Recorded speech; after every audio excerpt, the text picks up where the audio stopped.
My mom wants us to split if you can't give her a grandchild. Alright, sure, but I'm pregnant though. Huh? I'm Anna, a housewife in her 30s. I live with my husband, a salaried employee. I met my husband when I was working at a food-related company. I fell for his occasional charming smile during our many business discussions, so I asked him out myself. When I asked him out, he said, "Sorry, I'm happy, but I have a girlfriend," and rejected me. But 1 month later, he asked me out saying, "I broke up with her. Can we start dating?" Apparently, he became conscious of me since I confessed to him, and his girlfriend, sensing something odd about his behavior, asked, "Are you into someone else?" When he nodded, she suggested they break up, and he agreed to end their relationship. I heard about it and felt guilty for ruining their relationship, but he told me, "It wouldn't have lasted anyway, don't worry," with a smile. I was saved by him, and after dating for 3 years, we got married. At that time, he told me, "I want to have children after we get married. Could you be a housewife to support me and our children?"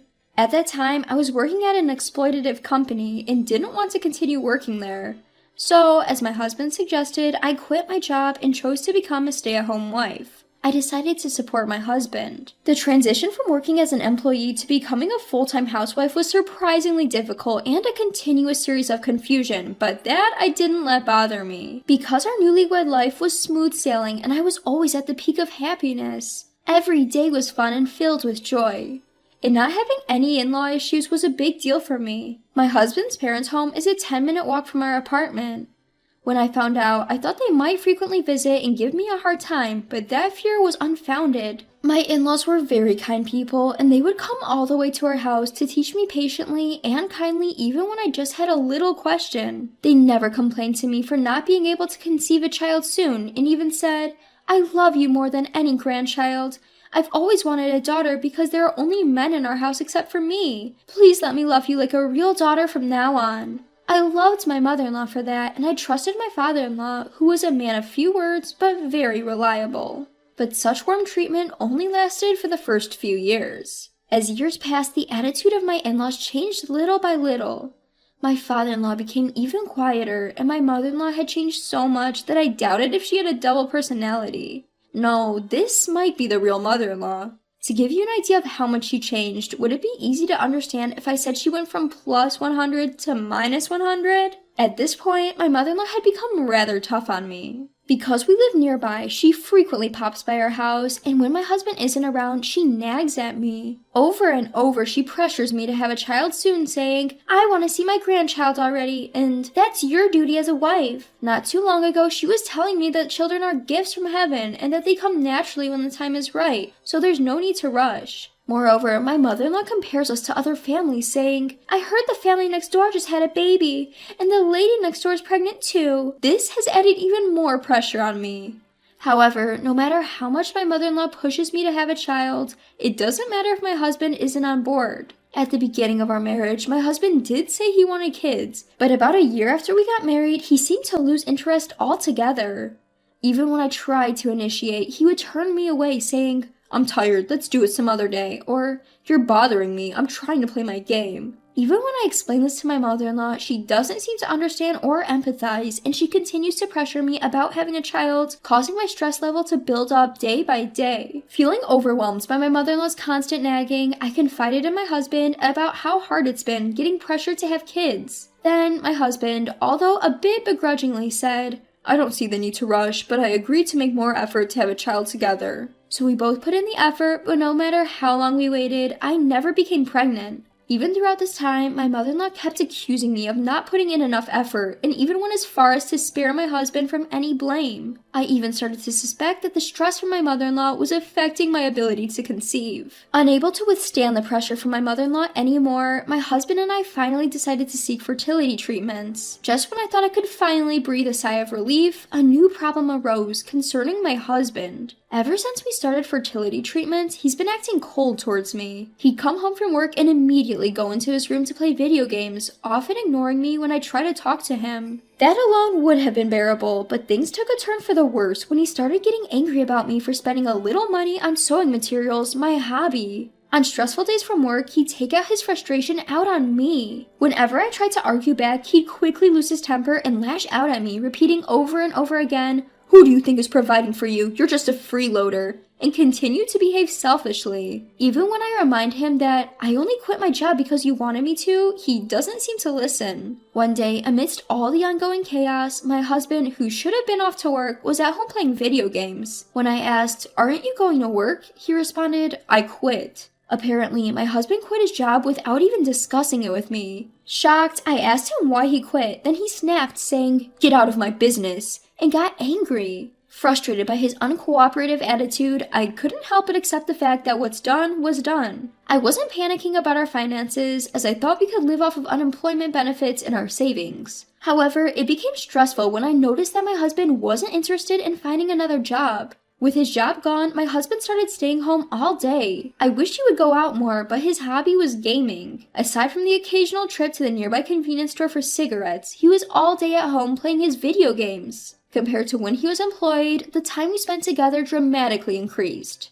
If this was back in the days when we had first started dating, I might have perceived this as a good thing, having more time for intimacy, but not anymore. The amount of time spent together with my husband, who, like my mother-in-law, went from being a plus 100 to a minus 100, only meant more marital disputes. Gradually, we realized that even just talking to each other was becoming stressful, leading to less and less conversation. I began to wonder, what's the point of continuing this marriage? I started feeling the limits of our current lifestyle and started thinking about ways to break free from it. One day, fed up with my husband wasting his time gaming at home, I finally lost my patience and snapped, "You're not a child, stop playing games all the time, find a job already." In response, my husband said, "Speaking of which, my mom told me to divorce you if you can't give her a grandchild."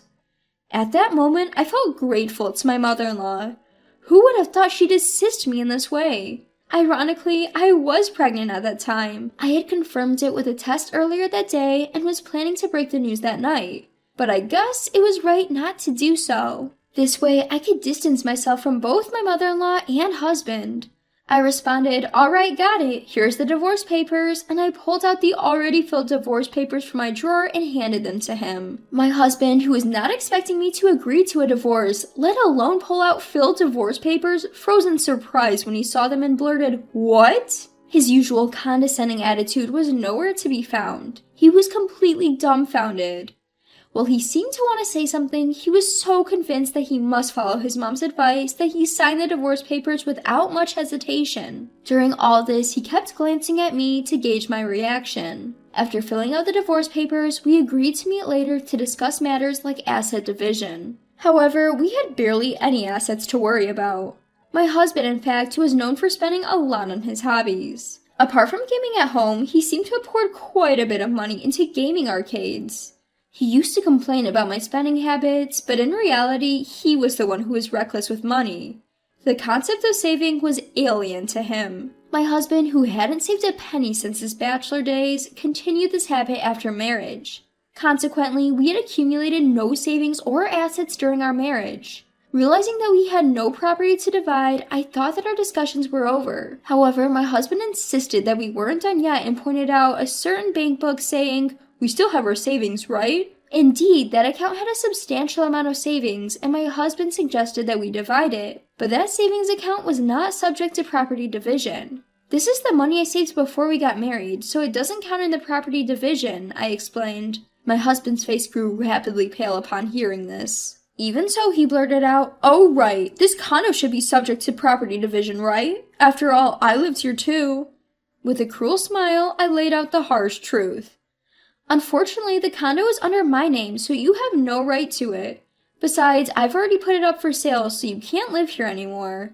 You should move out as soon as possible to avoid any inconvenience," I told him. I had been saving up for a larger home in the future, predicting that the condo would become too small. Before marrying my husband, I enjoyed saving money, and even as a salaried employee, I had managed to accumulate a significant amount of savings. With those savings, I had even bought this condo during my single years, so I did have some wealth to my name. With the funds from selling the condo, I could even build a decent house downtown. Of course, all those assets belonged to my pre-marriage life and were not subject to this property division.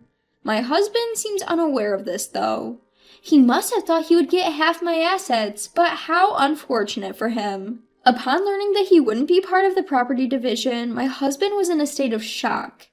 We continued to talk, but he couldn't shake off his daze. As there was nothing more to discuss, the conversation ended quickly. We then submitted the divorce papers to the authorities. Our divorce was finalized without any trouble. A few months later, I moved back to my parents' house and, with their support, safely gave birth to a baby. It was a healthy baby boy. I named him Richard, a strong name with ambition. Now, I'm spending every day fulfilling my life with my beloved child and parents. Of course I haven't told my ex-husband. I'm sure if he found out, my former mother-in-law would storm in demanding, "Give me my grandchild." Meanwhile, after being ousted from the condo, my ex-husband returned to his parents' home. However, he was apparently so shocked by how quickly they accepted our divorce that he became turned into a social recluse. I've heard that even when he rarely goes out, his appearance is so suspicious that he's frequently stopped and questioned by the police. How pitiful he is. I heard later on that the reason my ex-husband quit his job was due to strained relationships at work. Apparently, he was even rude at work and especially disliked by female colleagues. He eventually got ignored by everyone. Unable to bear such a situation, he abruptly quit his job one day. Perhaps he's always been this way. He only acted kind in front of me. What a wolf in sheep's clothing. 3 years later, I'm now working as the manager of a craft store. When I became a regular at a local craft store, the owner approached me. "I'm getting old and thinking about retiring. If you're okay with it, could you take over the store, Anna?" she proposed. At that time, my parents were very supportive with childcare, so I had a lot of free time. I was considering getting a job again. And if I declined, this store would disappear. That would be inconvenient for many regular customers.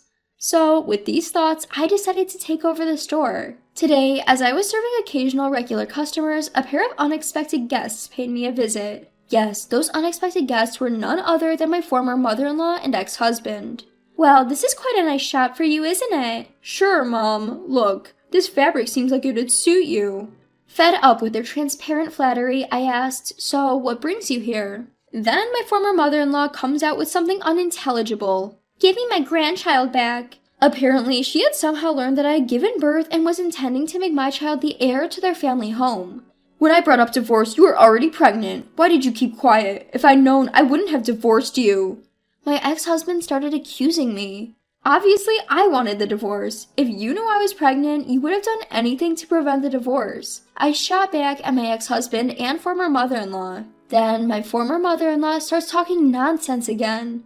"So, are you going to give me my grandchild back or not? I want to live with my grandchild as soon as possible. You've had your time with him. You've been with him for 3 years, now give him to me." Just as I was flabbergasted, my parents and my son Richard appeared and asked, "What's going on? Is there a problem?" It seems they had been alerted by a regular customer and came rushing over. Then, seeing Richard holding hands with my parents, my former mother-in-law exclaims, "Oh, how adorable! He looks just like my son when he was a child. Look, I'm your grandma." She tried to approach Richard. I tried to stop her, but it turned out I didn't have to. Richard proclaimed, "I only have one grandma," and clung to my mother. "So, given the circumstances, perhaps it's best you leave," my mother suggested to my former mother-in-law.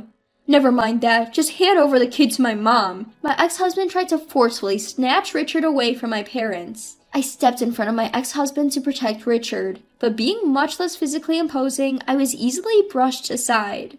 "Richard, watch out!" There were just a few inches left before my ex-husband could grab Richard's arm. But then, my ex-husband flew in the air. What? Looking up, there was my father having just executed a perfect over-the-shoulder throw. Yes, my father had thrown my ex-husband at the very last moment.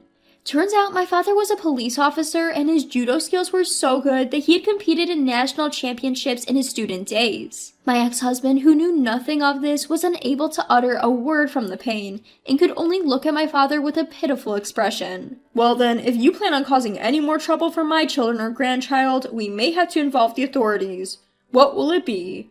My father asked, showing his police badge to my former mother-in-law. Seeing this, my former mother-in-law, her face pale, grabbed my ex-husband's hand and fled. Since then, I've had no idea what became of my former mother-in-law and ex-husband. Not that I want to know, of course. A few years later, inspired by my father, Richard started aiming to become a police officer himself. When I grow up, I'm gonna be a cop too, and I'll protect you as well, he'd say, and is now focusing hard on his studies to become a police officer. Nowadays, he's practicing judo under my father's guidance, and I hear he's unmatched among his peers. As for me, I will continue watching over my beloved son as he grows.